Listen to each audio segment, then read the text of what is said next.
8 ದಿನಗಳ ಹಿಂದೆ ನಾಪತ್ತೆಯಾಗಿದ್ದಂತಹ ಯುವತಿ ಭೀಕರವಾಗಿ ಕೊಲೆಯಾಗಿದ್ದಾಳೆ. ತಂದೆಯ ಮೇಲಿನ ಸೇಡಿಗೆ ಮಗಳನ್ನ ಹತ್ಯೆ ಮಾಡಲಾಗಿದೆ.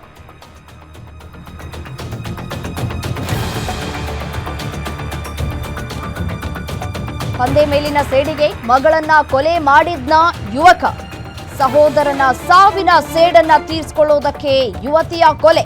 ಸಿಮೆಂಟ್ ಕಂಪನಿಯಲ್ಲಿ ಕೆಲಸ ಮಾಡ್ತಾ ಇದ್ದಂತಹ ವಿನೋದ್ ಕಲಬುರಗಿ ಜಿಲ್ಲೆ ಮಳಖೇಡದ ಅಲ್ಟ್ರಾಟೆಕ್ ಕಂಪನಿಯಲ್ಲಿ ಕೆಲಸವನ್ನ ಮಾಡ್ತಾ ಇದ್ದ. ಉದ್ಯೋಗ ಖಾಯಂ ಆಗದಿದ್ದಕ್ಕೆ ಆತ್ಮಹತ್ಯೆಯನ್ನ ಮಾಡಿಕೊಂಡಿದ್ದಂತಹ ವಿನೋದ್ ಉದ್ಯೋಗ ಖಾಯಂ ಆಗದಿದ್ದಕ್ಕೆ ಯುವತಿ ತಂದೆಯೇ ಕಾರಣ ಅನ್ನುವಂತಹ ಶಂಕೆ. ಚನ್ನವೀರಪ್ಪನ ಮಕ್ಕಳು ವಾಕಿಂಗ್ ಹೋಗುವಾಗ ಬಂದು ಬೆದರಿಸಿದ್ದ.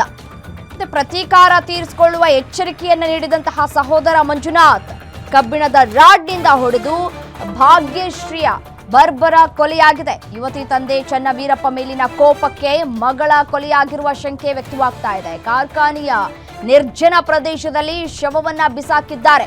7 ದಿನದ ಬಳಿಕ ಕೊಳೆತ ಸ್ಥಿತಿಯಲ್ಲಿ ಮೃತದೇಹ ಪತ್ತೆಯಾಗಿದೆ. ಮಂಜುನಾಥ್ನನ್ನ ವಶಕ್ಕೆ ಪಡೆದು ವಿಚಾರಣೆಯನ್ನ ನಡೆಸ್ತಾ ಇದ್ದಾರೆ ಪೊಲೀಸ್ನವರು. 8 ದಿನಗಳ ಹಿಂದೆ ಯುವತಿ ನಾಪತ್ತೆಯಾಗಿದ್ರು. ಈಗ ಯುವತಿಯ ಮೃತದೇಹ ಪತ್ತೆಯಾಗಿದೆ ಕೊಳೆತ ಸ್ಥಿತಿಯಲ್ಲಿ. ನೋಡಿ, ಈಕೆಯೇ ನಾಪತ್ತೆಯಾಗಿದ್ದಂತಹ ಯುವತಿ. ಸಿಮೆಂಟ್ ಕಂಪನಿಯಲ್ಲಿ ಕೆಲಸವನ್ನ ಮಾಡ್ತಾ ಇದ್ರು ವಿನೋದ್. ಉದ್ಯೋಗ ಖಾಯಂ ಆಗದೆ ಇರೋದಕ್ಕೆ ಈ ಪ್ರತೀಕಾರವನ್ನ ತೀರಿಸಿಕೊಳ್ಳಲಾಗಿದೆ. ವಿನೋದ್ ಅನ್ನುವರು ಸಾವನ್ನಪ್ಪಿದ್ರು. ಆ ಸಾವಿಗೆ ಪ್ರತೀಕಾರವಾಗಿ ಈಗ ಈ ಯುವತಿಯನ್ನ ಬರ್ಬರವಾಗಿ ಕೊಲೆ ಮಾಡಲಾಗಿದೆ. ದೃಶ್ಯಾವಳಿಗಳಲ್ಲಿ ಗಮನಿಸ್ತಾ ಇದ್ದೀರಿ. ಈ ಯುವತಿ ನಡೆದುಕೊಂಡು ಹೋಗ್ತಾ ಇರುವಂತಹ ದೃಶ್ಯವನ್ನ ಗಮನಿಸ್ತಾ ಇದ್ದೀರಿ. ಮತ್ತೊಂದು ವಿಂಡೋದಲ್ಲಿ ಗಮನಿಸ್ತಾ ಇದ್ದೀರಲ್ಲ, ಈತನೇ ವಿನೋದ್.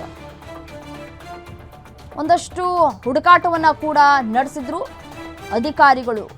ಬಟ್ ಆದ್ರೆ ಆಕೆಯನ್ನ ಬರ್ಬರವಾಗಿ ಹತ್ಯೆ ಮಾಡಲಾಗಿದೆ.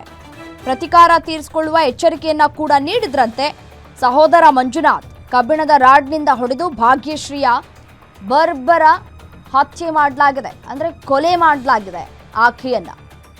ಆಕೆಯನ್ನ ಕೊಲೆ ಮಾಡಿ ಕಾರ್ಖಾನೆಯ ನಿರ್ಜನ ಪ್ರದೇಶದಲ್ಲಿ ಶವವನ್ನ ಬಿಸಾಕಿದ್ದಾನೆ. ಈಗ ಮಂಜುನಾಥ್ನನ್ನ ವಶಕ್ಕೆ ಪಡೆದುಕೊಂಡು ವಿಚಾರಣೆಯನ್ನು ನಡೆಸ್ತಾ ಇದ್ದಾರೆ ಪೊಲೀಸ್ನವರು.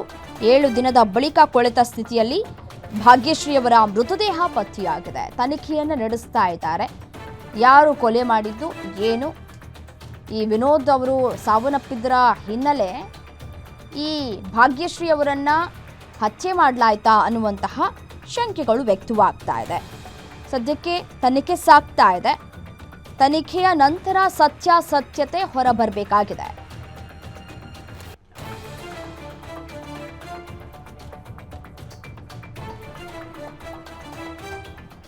ಎಸ್ಎನು ಇದೇ ವಿಚಾರಕ್ಕೆ ಸಂಬಂಧಪಟ್ಟಂತೆ ಮತ್ತಷ್ಟು ಡೀಟೇಲ್ಸ್ ಕೊಡ್ತಾ ಹೋಗ್ತಾರೆ ನಮ್ಮ ಪ್ರತಿನಿಧಿ ಶ್ರೀಕಾಂತ್ ದೂರವಾಣಿ ಸಂಪರ್ಕದಲ್ಲಿದ್ದಾರೆ.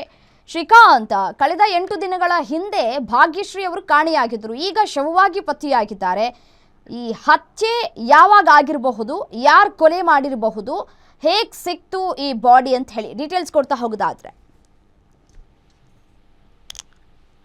ತಾಲೂಕಿನ ಮಳಖೇಡದಲ್ಲಿರುವಂತಹ ರಾಜಶ್ರೀ ಸಿಮೆಂಟ್ ಕಾರ್ಖಾನೆಯ ಕಾಲೋನಿಯಲ್ಲಿ ಭಾಗ್ಯಶ್ರೀ ಎಂಬ ಯುವತಿಯ ಶವ ಕೊಳೆತ ಸ್ಥಿತಿಯಲ್ಲಿ ಪತ್ತೆಯಾಗಿರುವಂತದ್ದು. ಕಳೆದ ಸೆಪ್ಟೆಂಬರ್ 11ರಂದು ಯುವತಿ ಮನೆಯಿಂದ ನಾಪತ್ತೆ ಆಗಿದ್ದು. ಈ ವೇಳೆ ಆಕೆಯ ತಂದೆ ಮಳಖೇಡ್ ಪೊಲೀಸ್ ಠಾಣೆಗೆ ದೂರು ಕೂಡ ದಾಖಲು ಮಾಡಿದ್ರು. ಆದ್ರೆ ಯುವತಿ ಶವ 7-8 ದಿನದ ನಂತರ ಅದೇ ಮಳಖೇಡ್ ಕಾರ್ಖಾನೆಯ ಬಳಿ ಪತ್ತೆಯಾಗಿರುವುದು ಸಾಕಷ್ಟು ಅನುಮಾನಗಳಿಗೆ ಎಡೆ ಮಾಡಿಕೊಟ್ಟಿರುವುದು. ಇನ್ನು ಇದರ ಮೂಲವನ್ನು ಹೋದ್ರೆ ಈ ಓರ್ವ ಆರೋಪಿಯನ್ನ ಮಳಖೇಡ್ ಪೊಲೀಸರು ಮಂಜುನಾಥ್ ಎಂಬತನನ್ನ ಬಂಧಿಸಿ ಇದೀಗ ವಿಚಾರಣೆಗೆ ಒಳಪಡಿಸಿರುವಂತದ್ದು. ಈತ ತನ್ನ ತಮ್ಮನ ಸಾವಿನ ಸೇಡು ತೀರಿಸಿಕೊಳ್ಳಲು ಕೊಲೆ ಮಾಡಿದ್ದಾನೆ ಎಂದು ಶ್ರೀಕಾಂತ್.